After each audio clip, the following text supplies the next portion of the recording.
In the 1700s to the 1800s, China's tea industry was booming. Everywhere around the world, tea was imported from China. But the cost was heavy, because China only accepted silver. The East India Trading Company then came up with an idea to start distributing opium, which was used for medicinal purposes during that time. But when mixed with tobacco, it gave people a hallucinogenic effect.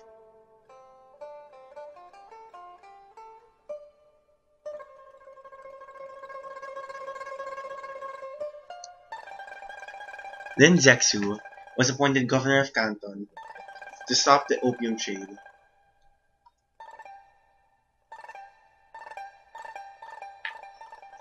He had his reasons. China was in a state of turmoil, rebellions all around the Qing dynasty.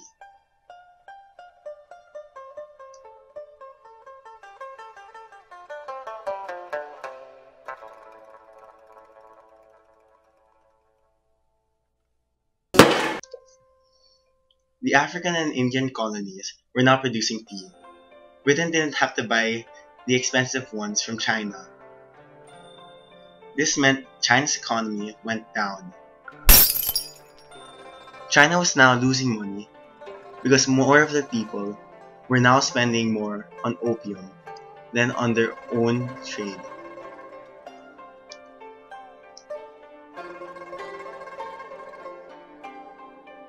So Lin Zexu banned the sale of opium. Anyone found affiliated with the sale of opium would receive the death penalty. No questions asked. The traders protested.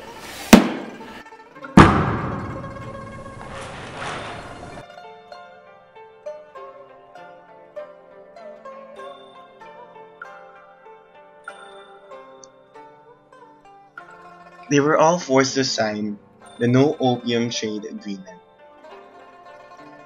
The channel leading up to Canton was blocked.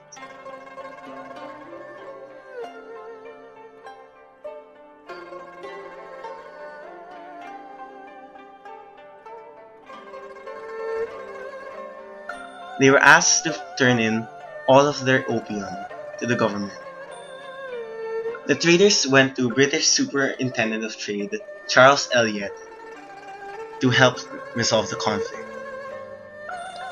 Charles Elliot told them to just surrender all their opium and that the British government will compensate for their loss. Little did he know, the amount of opium that was confiscated and surrendered amounted to 1,100,000 kilograms. All that opium was burned. The British government couldn't pay the traders compensation because it would cause a political and economical breakdown. This became an important cause to the British offensive.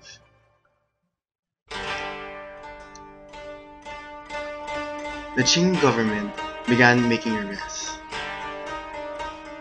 A group of traders found rice liquor in Chimchachu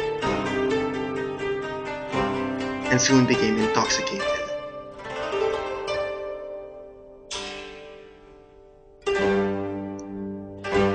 They became rowdy and soon started a riot.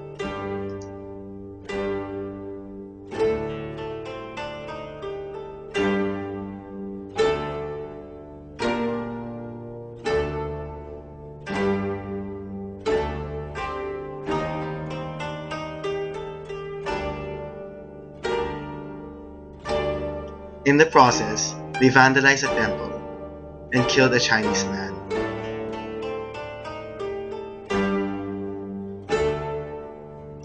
Lin Zexu demanded that the men be handed over for trial, but Charles Elliot stated they were under British jurisdiction.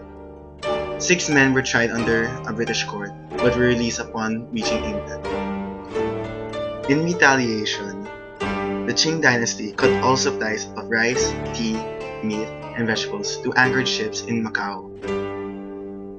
They threatened the Portuguese to evict the British traders by restricting their trading rights. This effectively stopped the trade of Britain, leaving Britain no choice but to go to war.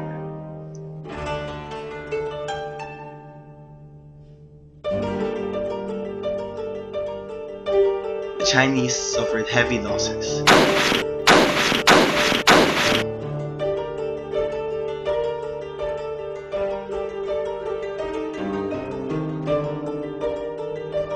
Even their most skilled warriors, who were trained in martial arts, fell.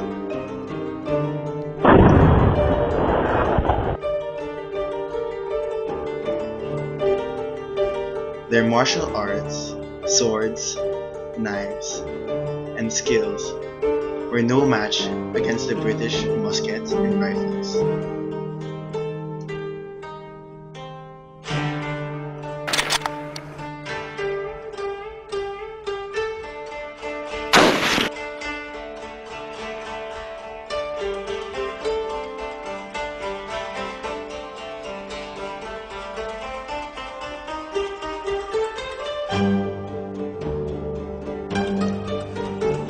British forces were now moving to the Yangtze River. Lin Zexu and Emperor Dao Huang had no choice but to surrender.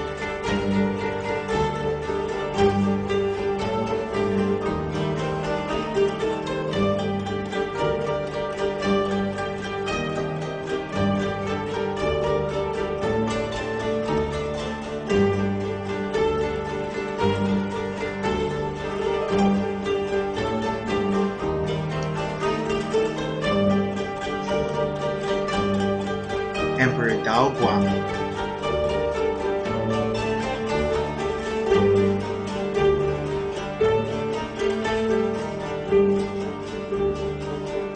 Lin Zexu and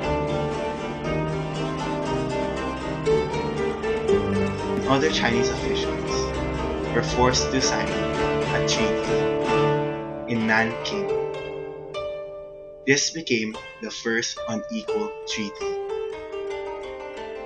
The British celebrated their victory.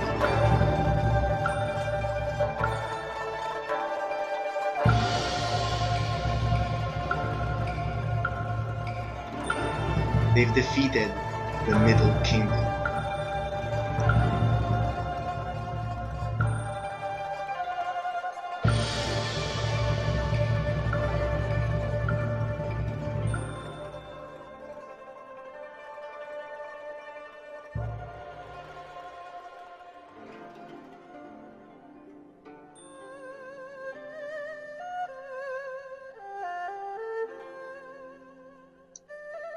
This end will bring a new beginning.